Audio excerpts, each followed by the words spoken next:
Let's face it, Mario games have always been a little odd. From lobbing around endangered turtle species and eating embiggening mushrooms to dressing up in all kinds of crazy cosplay, Mario sounds more like a psychedelic fever dream than a game franchise aimed at kids. But what started out as a charming little platformer has become a genre-hopping behemoth, crossing into RPGs, educational games, and even sports. Still, some of the games in its ever-expanding library are a little weirder than the others, so today we're going to take a look at 5 Mario games that got weird. The Mushroom Kingdom is full of Goombas, piranha plants, and princesses prone to a bit of kidnapping. But you know what we never see? Typewriters. And for some reason, someone from Interplay Productions, yep, those guys who made Earthworm Jim and Fallout, decided to make Mario Teaches Typing. With 5 Mario-themed levels, it's designed to help you, well, type. And that's pretty much it. You don't get to fight Bowser or rescue anyone, but you do get to hone your keyboard skills, which, for someone growing up in 1991, was actually quite handy. But the coolest thing about it is that it was the first video game where Mario was voiced by Charles Martinet. With over 100 Mario credits to his name, Mario Teaches Typing will always be this guy's OG. It's not just that Mario Strikers Charged is a sports game. We'd already seen Mario Golf, baseball, and that Dance Dance Revolution thing. No, what makes Strikers Charged a little cuckoo is that it's so bloody violent for a Mario title. Ooh, that looked like it hurt.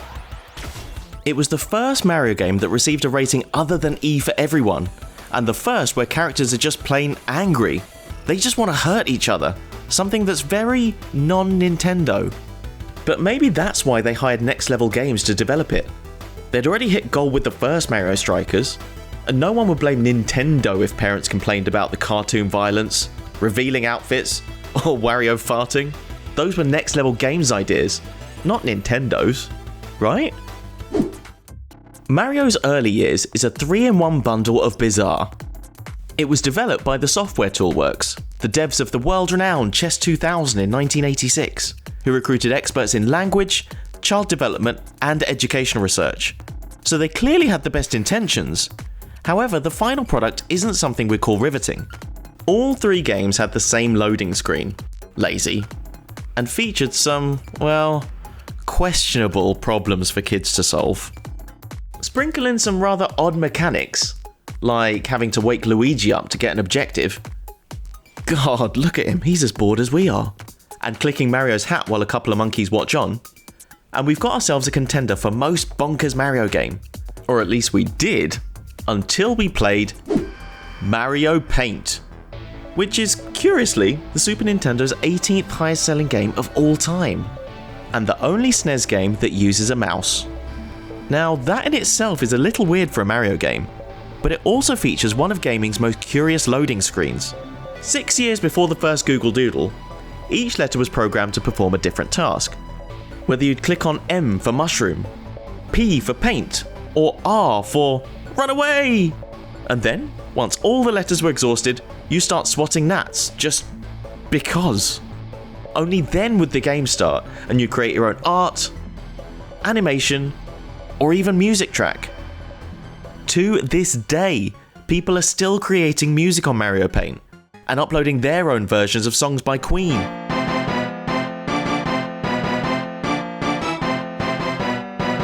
Daft Punk. And Smash Mouth.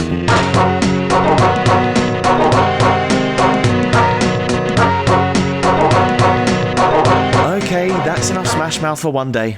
Let's get on to the number 1 entry on this list. But before we do, tell us if we've missed anything. Let us know in the comments below. And if you like what you see, please hit that subscribe button.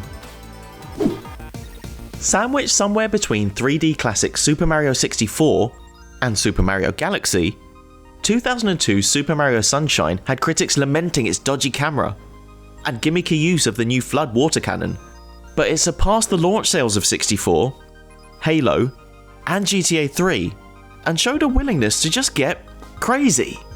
Out went Luigi and the long jump, and in came a barrel full of firsts. From cleaning up graffiti to pulling the legs off squids. Sunshine takes place on Isle Delfino, a dolphin-shaped tropical island. The island gets covered in shadow, Mario's thrown into jail, and we're introduced to Bowser Jr., who, for some inexplicable reason, thinks that Princess Peach is his mum. Leave my mama alone, you bad man. I won't let you take Mama Peach away. What? So yeah, it's pretty strange. But that's what makes it great. Sunshine was the precursor to Galaxy, Odyssey, and 3D World, and they just wouldn't have existed without it. Its weirdness sent Mario off on a new era, and has helped make the franchise into what it is today.